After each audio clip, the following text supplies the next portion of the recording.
As part of Windrush Day, on Monday the 22nd of June, Trish Cooke, the award-winning author and dramatist, herself of Caribbean heritage, has been commissioned by Alive Kicking Theatre to write a drama documentary all about it for primary school children. This will be available as a video with interactive teacher resources to be released in October 2020 as part of Black History Month. But first, a short reading by Trish from her book, Mammy Sugar Falling Down. Hello, my name's Trish Cooke and this is my book, Mammy Sugar Falling Down. I'm going to read a chapter from this book. It's about a little girl who comes all the way from the Caribbean, from Dominican, and she comes to live in England with her mom. And this chapter is called From the Garden to the Cupboard.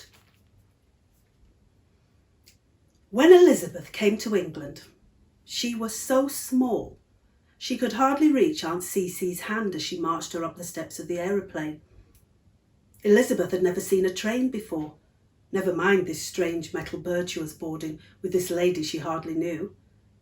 Her gran had told her to be good and sit quiet and not to ask too many questions, so she had pursed her lips together to lock the words in just in case a word wanted to pop out. She sighed. Everybody else had been crying and touching her face like they would never see her again. Her gran had turned away and pretended that the sun was in her eyes, but Elizabeth knew she was crying. "Send me some letter and picture of you in England," her gran had said, hugging Elizabeth ever so tightly. "And don't forget us when you're over there." "Forget?" thought Elizabeth, careful not to let the word slip out. She wiped some dirt from her new red and white cotton dress that her gran had made especially for the trip.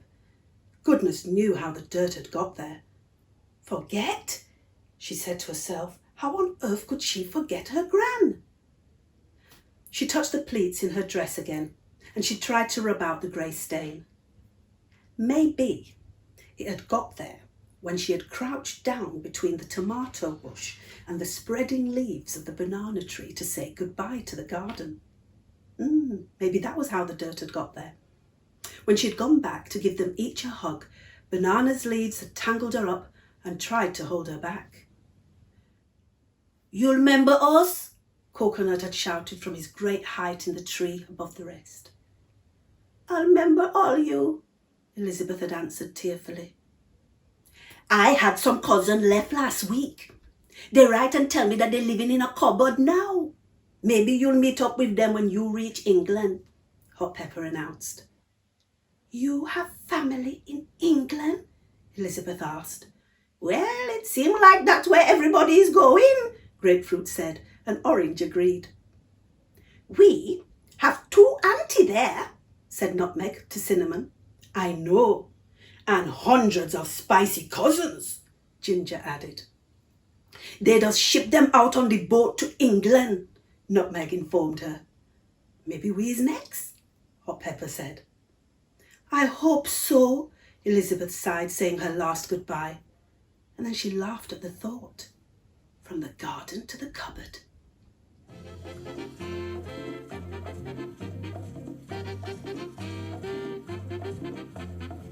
If you want to read the rest of Trish's story, it's available from her website, trishcooke.co.uk.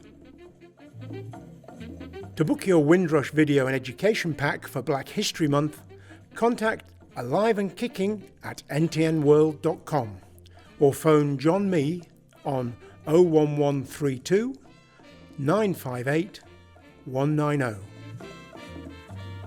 More information is available on the Alive and Kicking website, www.aliveandkickingtheatrecompany.co.uk.